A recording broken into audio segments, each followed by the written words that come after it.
Mesdames et messieurs, bonsoir et merci d'avoir choisi Canal 3 Bénin pour vous informer. Voici les titres du journal. Le parti Union progressiste se consolide dans la 20e circonscription électorale. Jeanne Adonsiba, femme influente dans la localité et présidente de l'association Nansou, rejoint le navire de la vague jaune. Un soutien de taille donc pour l'Union progressiste. Elle a officiellement déclaré son appartenance à cette formation politique hier 8 mars, journée internationale des droits de la femme. Des détails dans un instant. Et puisque nous parlons des droits de la femme, il faut aussi mettre en exergue les performances, le génie et les compétences des femmes. C'est d'ailleurs l'objectif de l'exposition organisée par la cellule genre du ministère de l'Énergie. Il s'agit d'équipements de cuisson produits par des femmes et présentés au public pour valoriser le fruit et le génie de ces femmes qui s'investissent dans la promotion de l'énergie protectrice de l'environnement. Et puisque nous sommes toujours dans la fièvre du 8 mars, l'Association nationale des communes du Bénin, à travers le réseau des femmes élues conseillères, ne reste pas en marge de l'événement. Une journée porte ouverte a été organisée ce mardi pour sensibiliser les étudiants sur un changement de comportement afin de réduire les inégalités en matière du genre. Voilà pour les titres. Mesdames et messieurs, à nouveau bonsoir. Un soutien de taille pour l'Union progressiste dans la 20e circonscription électorale. Jeanne Adonsiba, la présidente de l'association Nansou, rejoint officiellement la vague jaune, une adhésion faite un jour symbolique, le 8 mars, date dédiée à la commémoration internationale des droits de la femme. Elle épouse désormais les idéaux du parti Union progressiste et entend donc impacter la 20e circonscription électorale en tant que femme leader bien connue dans la région. Reportage. Femmes de la 20e circonscription électorale, elles se sont fortement mobilisées aux côtés de leur leader, Jeanne Adonsiba, pour la commémoration de la Journée internationale de la femme, mais aussi pour soutenir son engagement en politique. Femme influente de la vallée de l'Ouémé, présidente de l'association Nassou, Jeanne Adonsiba a décidé de rejoindre l'Union progressiste pour porter dans l'arène politique la voix des femmes et des personnes vulnérables, surtout celle de la 20e circonscription électorale. Une décision qu'elle a profondément mûrie. Beaucoup continuent encore ici de se poser la question de savoir si c'est vrai ce qu'ils entendent. Jeanne Adonsiba épouse Maman Gao en politique. Je vous le confirme ce jour, devant micro et caméra. Je suis désormais femme politique, engagée. Et j'ai choisi mon arme de combat, qui s'appelle l'Union progressiste. Mais pourquoi j'en suis arrivée là? Juste deux raisons. La première, la voix de la femme manque cruellement dans les débats et politiques de prise de position. C'est pourquoi nous avons décidé de nous rapprocher des aînés afin de constituer la voix de nos sœurs dans les politiques de prise de décision au niveau local, départemental et national. Mon entrée en politique, que j'ai tout le temps redoutée, est devenue un appel de destin. Ça, c'est la deuxième raison. Car intervenue après le décès, la mort de mon adorable grand frère Gérard Adonsiba de regretter mémoire. Pour l'organisation de cette journée consacrée à la femme et pour son engagement en politique, Jeanne Adonsiba a reçu la caution du président de l'Assemblée nationale, Louis Vlavonou. Jeune sœur, je vous admire, je vous félicite, je vous encourage et vous avez mon soutien total.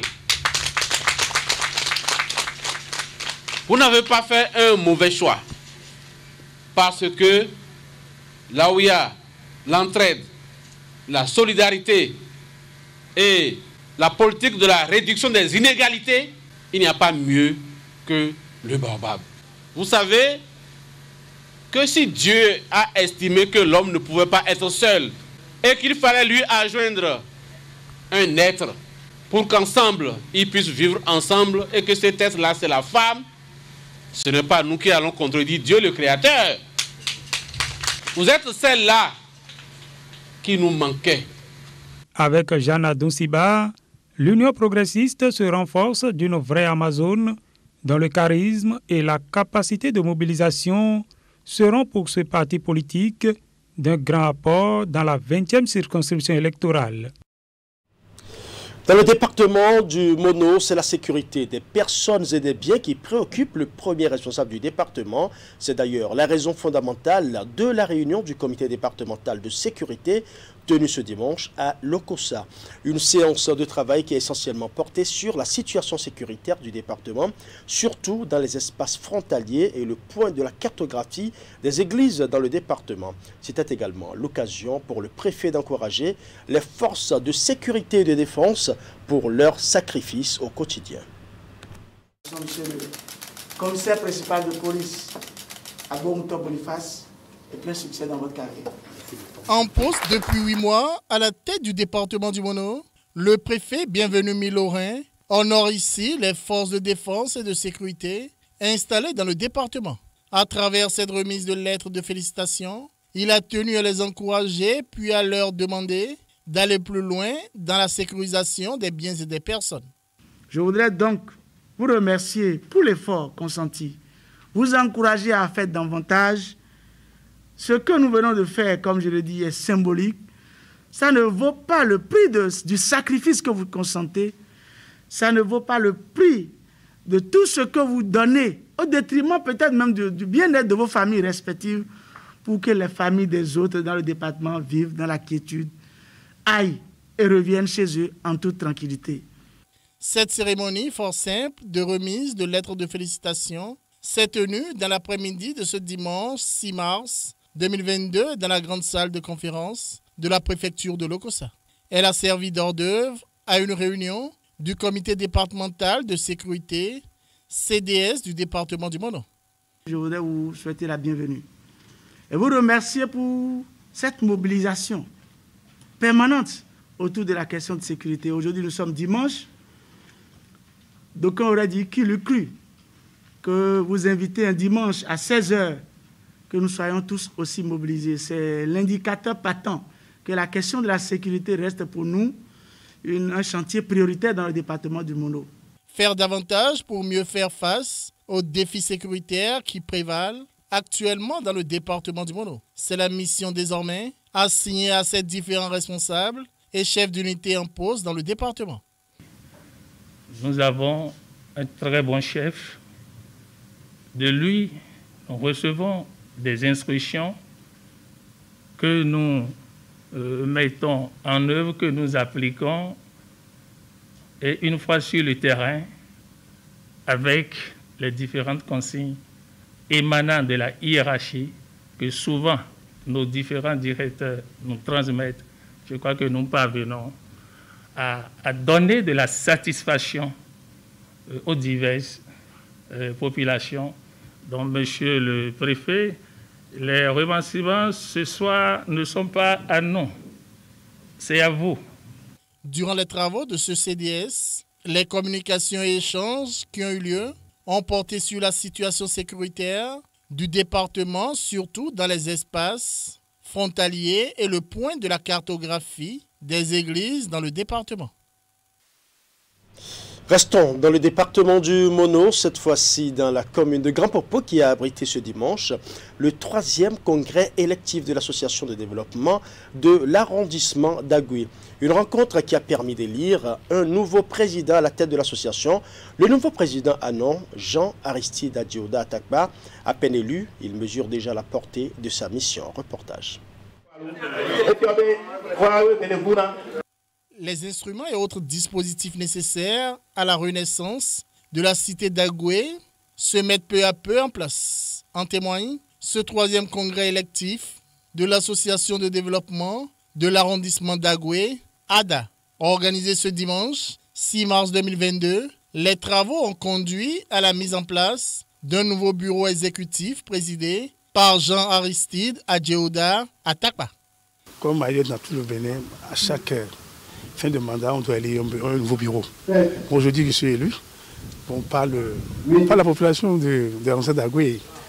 Peut-être ils croient en moi ou bien ils voient en moi un bâtisseur. C'est pourquoi ils m'ont élu. Bon, mon premier objectif, c'est redonner un tournus ou bien une nouvelle image et à l'arrondissement. La réussite de ce congrès est le fruit de la convergence de plusieurs volontés et actions. Parmi les personnalités et leaders d'opinion qui ont joué efficacement leur partition, figure Chantal Rosine Romao, chef de l'arrondissement d'Agoué. Monsieur Atakba 7, je vous remets cette clé avec beaucoup de joie, en vous souhaitant beaucoup de bonheur dans l'accomplissement du devoir de citoyen. Que cette tâche ne soit pas une tâche lourde pour vous. Soyez bénis en gardant cette clé. Merci. Ce congrès a été aussi marqué par le toilettage des tests de l'association. Une manière de donner un souffle nouveau à ce creuset de tous les fils et filles d'Agoué. Je vais prier. Je vais prier le Seigneur à ce qu'il nous donne d'idées fructueuses, d'idées bâtisseurs, d'idées de construction. Aidez-moi à mettre la beauté sur Agoué. Agoué est déjà belle. Agoué n'a pas besoin de beaucoup de choses. Nous avons la mer, nous avons le fleuve, c'est des richesses. Il ne reste que nous-mêmes, la force, la volonté de se lever et de travailler à Agoué. Nous avons l'aidé à travailler et à faire décoller notre arrondissement qui peine encore à démarrer. La cité d'Agoué est un arrondissement de la commune de Grand Popo, situé dans le département du Molo. Elle est au sud-ouest du Bénin, à environ 3 km de la frontière Bénin-Togo et à 110 km de Cotonou. Retour à la présidence de la République où sont exposés les trésors royaux rapatriés de France. Plusieurs groupements de femmes ont profité de la journée du 8 mars pour renforcer leur connaissance en art. Elles ont voulu célébrer autrement la journée internationale des droits de la femme, une occasion saisie par les membres pour apprécier ces œuvres ancestrales, aux côtés desquelles sont également exposées des œuvres contemporaines. Suivons. L'exposition des trésors royaux aux couleurs de la Journée internationale des droits de la femme. Dans l'après-midi du mardi 8 mars 2022, des femmes regroupées en association ont afflué par centaines vers ces œuvres ancestrales exposées ici à la présidence de la République. Bien que petit, il est plus important que tout le monde. En lieu et place des traditionnelles manifestations festives de cette journée qui leur est dédiée, ces touristes de circonstance ont voulu se mettre en contact avec leur passé. Et au cours d'une visite guidée, l'histoire de ces œuvres leur a été contée l'instant d'une après-midi. Je ressens un sentiment, pour parler ainsi, de fierté. Je me sens très très fière d'être béninoise et de ce que nous avons vu. Et des 26 œuvres qui sont de retour après 129 ventes séjours en France, certaines ont retenu l'attention des visiteuses. Le trône sculpté avec les hommes en bas. Le détail, la finition, le travail, on ne croirait pas que c'est quelque chose qui a été fait il y a des années et des années. C'était bluffant, franchement c'était bluffant. Je ne m'attendais pas du tout à ça et j'ai été émerveillée. Des merveilles face auxquelles des enseignements ont été tirés, séance tenante. C'est que nos ancêtres, pour commencer par eux, avaient énormément de talent. C'était des artistes, des artisans extrêmement doués. Voilà. Ils ont été très valeureux et c'est dommage qu'on nous ait caché ça pendant très longtemps. Donc aujourd'hui, mon sentiment de fierté m'amène à me sentir très forte. Ces trésors royaux exposés aux côtés des œuvres contemporaines ont réveillé aussi la curiosité de la diaspora nigériane vivant au Bénin. Les émissaires ici, ce sont des femmes chefs d'entreprise. C'est magnifique. Parce que je suis dans le voyage de tourisme, j'ai vu ça qu'à l'extérieur, dans le monde occidental. C'est la première fois que je vois pareil musée en Afrique. Et franchement, à voir ce qu'on a vu, comment l'histoire de Bénin est retracée, comment les 26 œuvres qui sont ramenées témoignent qui nous sommes. Franchement, à voir cela, beaucoup se diront qu'on n'aura plus besoin d'aller à l'extérieur parce qu'aujourd'hui, on trouve ce que nous voyageons pour aller voir ici chez nous. Des vestiges du passé qui désormais font partie de la richesse culturelle et touristique du Bénin. Du coup, des hommages ont été rendus au principal artisan de cette avancée. Nous encourageons au prime abord le président de la République pour tout ce qu'il fait pour nous. Nous voyons qu'il veut vraiment promouvoir la culture de notre pays. Nous avons ce que les autres doivent aussi prendre l'avion pour venir voir. Donc avoir pareille chose ici et en plus ou à la présidence, waouh, franchement, je me sens, le mot me manque. Elle en perd de la voix, un peu comme les visiteurs rencontrés ici depuis l'ouverture de cette exposition. L'édition 2022 de la Journée internationale des droits de la femme est ainsi marquée d'une pierre blanche au Bénin et ses groupements féminins s'en souviendront sans doute pendant longtemps. D'une exposition à une autre, nous parlerons à présent d'équipements de cuisson produits par des femmes. C'est une initiative de la cellule genre du ministère de l'Énergie soutenue par NDEV et la GIZ pour valoriser le fruit du génie de ces femmes fournissant une énergie protectrice de l'environnement. William Clécan pour plus de précisions. Nyonou Akonka, Nyonou Mioka, Nyonou Beka, Nyonou Janta. Les mots pleins de sens en langue, et bien que fort par le ton du patron de l'énergie, ne suffisent pas pour traduire toute la reconnaissance du ministère aux femmes dans leur combat quotidien. Nous, organisateurs et organisatrices de cette journée d'exposition, sommes fiers de vous faire découvrir aujourd'hui les talents innovateurs des Béninoises et Béninois qui produisent des foyers améliorés. Toute la machine énergie du Bénin était en place. L'ABERM et ses structures de base, les démembrements sous tutelle du ministère, les partenaires techniques et financiers d'appuie aux différents projets. Dans leurs adresses, ils ont salué aussi tout particulièrement la bravoure des aînés ayant franchi l'épreuve des 30 ans de carrière dans cette administration. Elles ont été honorées, et même parfois avec des gestes qui ne passent inaperçus.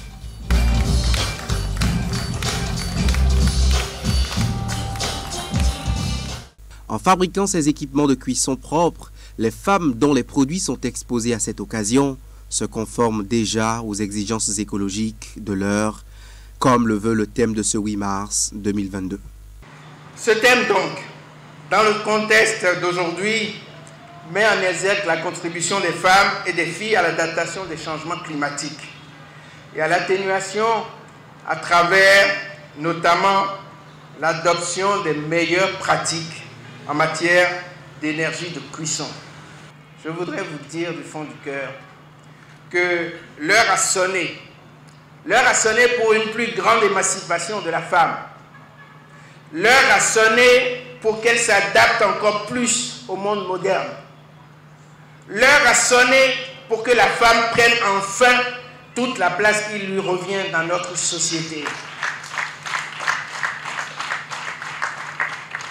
L'heure a sonné également pour que les hommes travaillent au quotidien efficacement pour accompagner cette nouvelle dynamique. Le ministre de l'Énergie a visité les stands de cuiseurs à carbone bas. Il lance ainsi l'exposition qui se poursuit toute la semaine durant au stade de l'Amitié Général Mathieu Kérékou de Cotonou.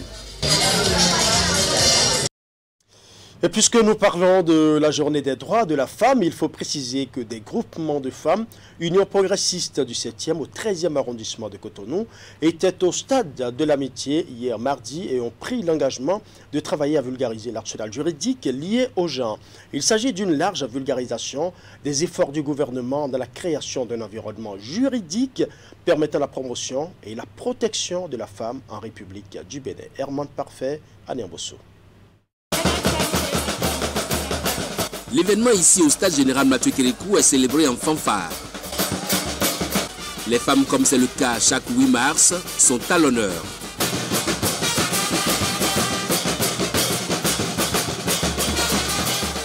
Loin des célébrations festives qui ont marqué les années antérieures, l'Union progressiste décide de célébrer autrement la Journée internationale de la femme. Au stade de l'Amitié, les groupements de femmes UPE du 7e au 13e arrondissement de Cotonou.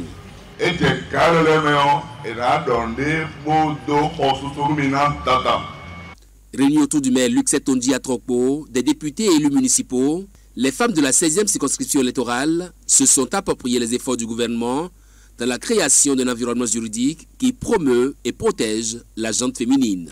Nous avons voté une série de textes au Parlement pour la promotion et la protection des femmes. Il va nous les développer et essayer de situer la responsabilité des femmes UP dans l'appropriation de ces textes, dans la mise en œuvre de ces textes, dans la jouissance de ces textes. Et c'est pour ça que l'Union progressiste, parti des femmes, parti de masse, a identifié un thème qui porte sur le rôle et la responsabilité des femmes dans la mise en œuvre des lois relatives à la protection et à la promotion de la femme. Moment de témoignage des hommes pour la grandeur et le précieux rôle joué par la femme béninoise. Nous avons de valables raisons de célébrer les femmes. Parfois, nous les oublions. Nous n'avons pas de raison de les oublier parce qu'elles sont au cœur de nos actions. Une fois encore, merci à vous pour le sacrifice et bonne fête à vous toutes. Elles sont reparties d'ici avec l'engagement de travailler aux côtés de leur père à vulgariser l'arsenal juridique qui au Bénin rend possible l'égalité des sexes pour un avenir durable. Dans le même registre, l'Institut national de la femme était aux côtés des commerçantes du marché international d'Antokba ce 8 mars. Claudine Prudencio est allée échanger avec ses sœurs sur les avancées en matière de droits des femmes en République du Bénin. Voici le compte rendu de Teddy Godalo. De l'ambiance ici même au cœur du marché d'Antokba le 8 mars 2022, jour dédié à la femme. Un moment de détente initié par l'Institut national de la femme qui a permis d'entretenir les bonnes dames de ce lieu commercial sur les avancées en matière des droits de la femme au Bénin. Il faut savoir que vous avez un institut maintenant pour vous protéger et pour faire votre promotion. Et l'Institut a un fonds d'assistance sociale pour s'occuper des victimes des violences faites aux femmes. Patrice Talon a donné une valeur à la femme. Et pour vous valoriser davantage, il a nommé à la tête de l'Institut de la femme une dame de fer. Une dame qui a fait ses preuves, ici même au Bénin et même ailleurs. Les femmes du marché d'Antokba ont également eu droit à une communication sur les changements climatiques. Et c'est le moment pour le directeur général de la Sogema, Armand Gansé, d'exhorter toutes les femmes du marché à cultiver l'esprit du vivre ensemble. Il plaide par ailleurs pour la mise en place d'un numéro vert qui puisse permettre à ces femmes de faire savoir leurs doléances auprès de l'Institut national. Nous avons un numéro vert que je vais communiquer à vos responsables. Et la boîte à idées dont le DG a parlé, l'Institut va mettre en place au marché d'Antokba cette boîte à idées pour pouvoir recueillir les plaintes. Je profite donc de l'occasion pour vous féliciter pour tous ces efforts que vous, femmes, vous, usagers donc du marché d'Antokba, vous consentez au profit donc du développement. C'est l'occasion pour ces Amazones de Dantokba de mettre sur tapis toutes leurs inquiétudes. Des préoccupations pour lesquelles Claudine Afiavi Prudencio promet des visites régulières afin d'en discuter. Au niveau de la mairie de Cotonou, la journée du 8 mars a démarré par une marche du cœur. Les femmes de la municipalité ont donc marché pour transpirer et se refaire la santé. Une activité sportive suivie par une conférence débat sur l'égalité des sexes, aujourd'hui pour un avenir durable. Voici le compte rendu signé Ingrid Day.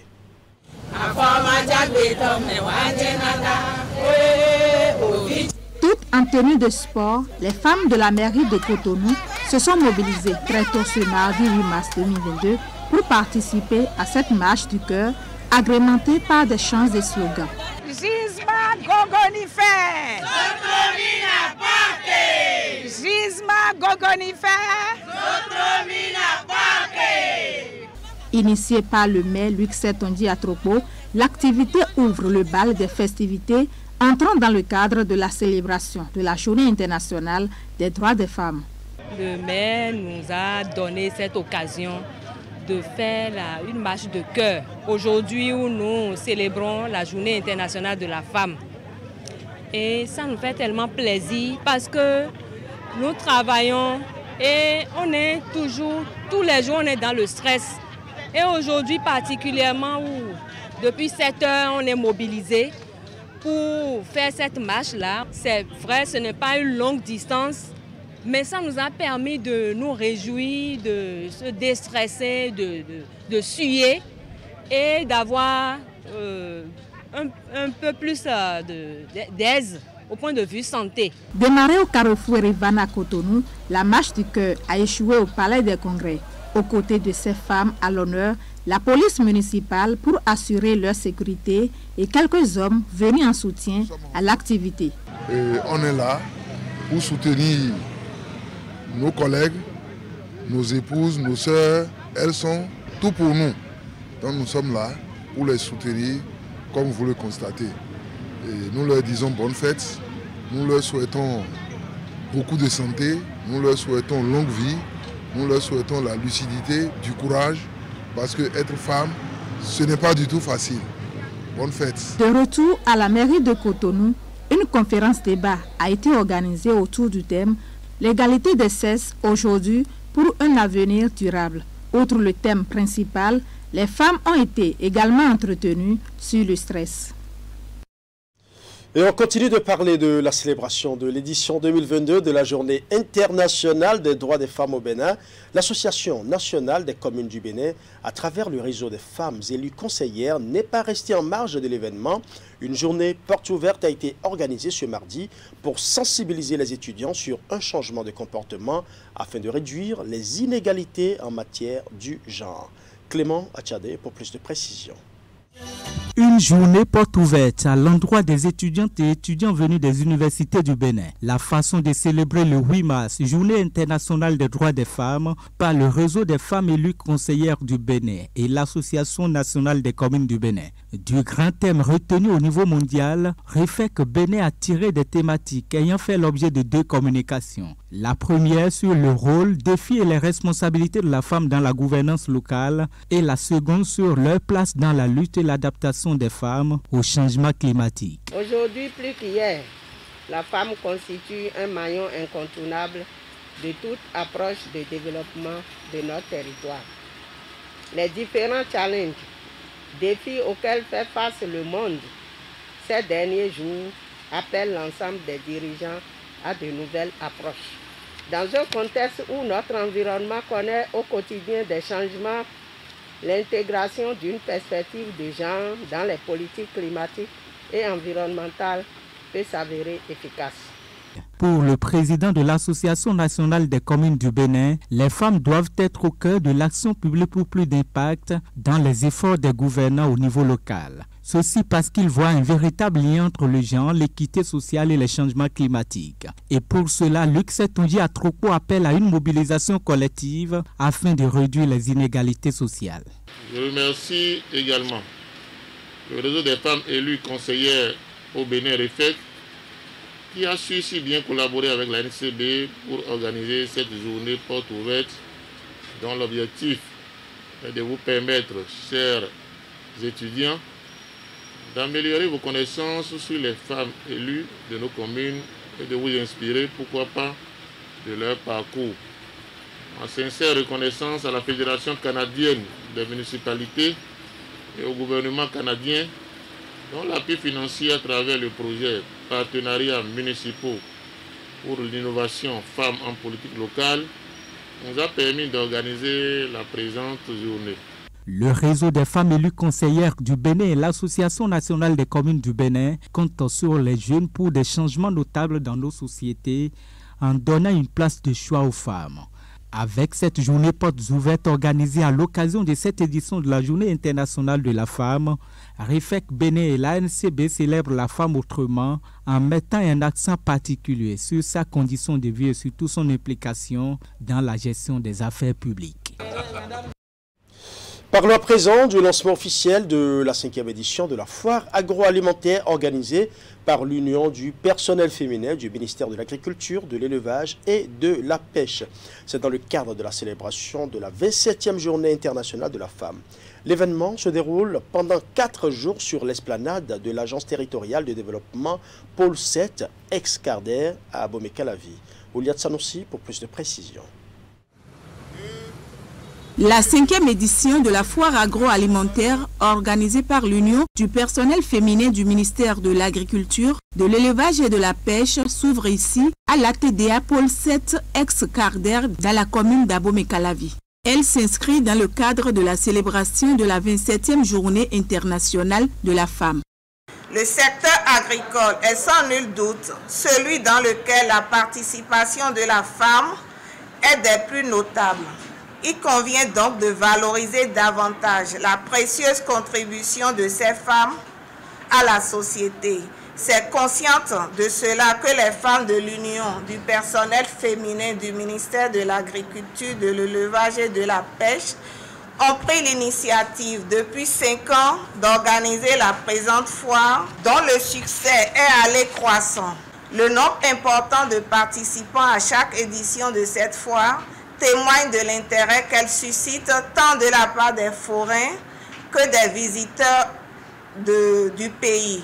Faire de cette foire un véritable rendez-vous de promotion du label Made in Bénin, c'est la vision de l'UPF-MAEP soucieuse d'accompagner le gouvernement dans le domaine agricole. Pendant 4 jours sur ce site, une quarantaine de forains exposeront les fruits de leurs efforts de production et ou de transformation des produits agricoles. L'UPF a ainsi choisi de focaliser l'attention sur certaines filières phares du PAG, dont les produits maraîchers, l'ananas, l'anacarde, le poisson, la volaille. Et pour ce faire, elle a reçu le soutien des autorités du ministère. Je voudrais vous dédier la pensée du jour qui dit ceci: il n'y a pas de bonnes femmes, il n'y a que des femmes de valeur. Il faut trouver et magnifier la valeur qui sommeille en chaque femme. Et ça, c'est Jean-Pierre Salambéré qui nous livre cette pensée. Si cette initiative perdure, c'est en raison du succès sans cesse croissant qu'elle a toujours connu. L'année écoulée, malgré la Covid-19, elle a pu se tenir et a permis aux exposants non seulement de faire de bonnes affaires, mais aussi et surtout de nouer des partenariats en vue d'accroître leur chiffre d'affaires. C'est pourquoi la délocalisation de la foire vers le site de l'ATDA 7, loin de constituer un handicap, devrait être une source de motivation et d'action au fin d'attirer les Béninois de toutes catégories à découvrir les fruits des efforts de nos valeureuses femmes du monde agricole. Plusieurs partenaires techniques et financiers soutiennent l'UPF dans cette initiative, notamment le PACOFID, Enabel, la GIZ et le Procar. La représentante du ministre invite par ailleurs les forains à faire preuve d'accueil, d'innovation et de détermination afin de tirer le meilleur de cette foire agroalimentaire qui prend fin vendredi prochain. Ce sera tout pour ce journal que je vous remercie d'avoir suivi. Tout le plaisir était pour moi de rester en votre compagnie. Bonne soirée chez vous.